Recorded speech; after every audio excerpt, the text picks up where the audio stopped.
নির্বাচনী মাঠে হঠাৎ নতুন কৌশল। রাজনৈতিক মহলে জাতীয় পার্টি নিষিদ্ধকরণের দাবি উঠে এসেছে। বিশ্লেষকরা বলছেন, দীর্ঘদিন ধরে জাতীয় পার্টি আওয়ামী লীগের সঙ্গে কোলাবোরেট করছে, তাই নতুন কিছু নয়। তবে এখন যে জল্পনা শুরু হয়েছে তা নির্বাচনের ফলাফলের উপর সরাসরি প্রভাব ফেলতে পারে। জাতীয় পার্টি যদি নিষিদ্ধ হয় তবে বিরোধী দলের ভোটের ভারসাম্য বদলে যেতে পারে। আওয়ামী লীগ সরাসরি নির্বাচনে অংশ না নেওয়ায় তাদের সমর্থকরা জাতীয় পার্টির ভোট ব্যাংকে ভরসা রাখতে পারেন। ফলে জামায়াত বা অন্য সহযোগী দলগুলোর শক্ত অবস্থান কিছুটা দুর্বল হতে পারে। বিশ্লেষকরা মনে করছেন, ব্যালট বয়কট না হলেও জাতীয় পার্টির প্রভাব সীমিত করার কৌশল হিসেবে এই নিষিদ্ধকরণ ধরা যেতে পারে। বিরোধী দলের নির্বাচনী সুযোগে চাপ তৈরি হবে, আর বিজেপি বা অন্যান্য সহযোগী দলের জন্য সুবিধাজনক পরিস্থিতি তৈরি হতে পারে। ভোট ব্যাংকের দিক থেকেও প্রভাব স্পষ্ট।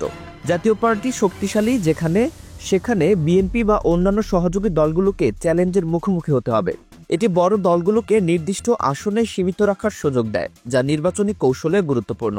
জামায়াত ও অন্যান্য দলও এখানে ভূমিকা রাখে। যদি তারা বিএনপি ও সহযোগী দলের সঙ্গে মাঠে সক্রিয় থাকে, তবে জাতীয় পার্টি নিষিদ্ধ হলে বিরোধী শিবিরের ভোট বিভক্ত হবে। এই বিভাজন বিরোধী দলের জন্য বড় চ্যালেঞ্জ তৈরি করতে পারে। রাজনৈতিক পর্যবেক্ষকরা আরও উল্লেখ করেন, যদিও জাতীয় পার্টির নেতা ব্যক্তিগতভাবে অংশগ্রহণ করছেন, দলীয় সমর্থন নয়। তবে রাজনৈতিক বিশ্লেষকরা মনে করছেন, এই নিষিদ্ধকরণ নির্বাচনী কৌশলের অংশ। ভোটের বাজারে নেতিবাচক প্রভাব পড়তে পারে এবং বিরোধী দলের পরিকল্পনায় পরিবর্তন আনতে পারে। সংক্ষেপে, জাতীয় পার্টি নিষিদ্ধকরণ কেবল আইনি বা রাজনৈতিক সিদ্ধান্ত নয়, এটি একটি রণকৌশল যা লক্ষ্য রাখে আওয়ামী লীগের ভোট ব্যাংকের অংশীদারদের নিয়ন্ত্রণ করা, বিএনপি ও সহযোগী দলের উপর নির্বাচনী চাপ তৈরি করা, জামাত ও অন্যান্য দলগুলোর শক্তি কমিয়ে পরিস্থিতি নিজেদের পক্ষে পরিচালনা করা। বিশ্লেষকরা মনে করেন, নিষিদ্ধ হলে নির্বাচনী মাঠে কৌশলগত ভারসাম্য বদলে যাবে। বিএনপি, জামায়াত ও অন্যান্য দলকে তাদের অবস্থান পুনর্বিন্যাস করতে হবে।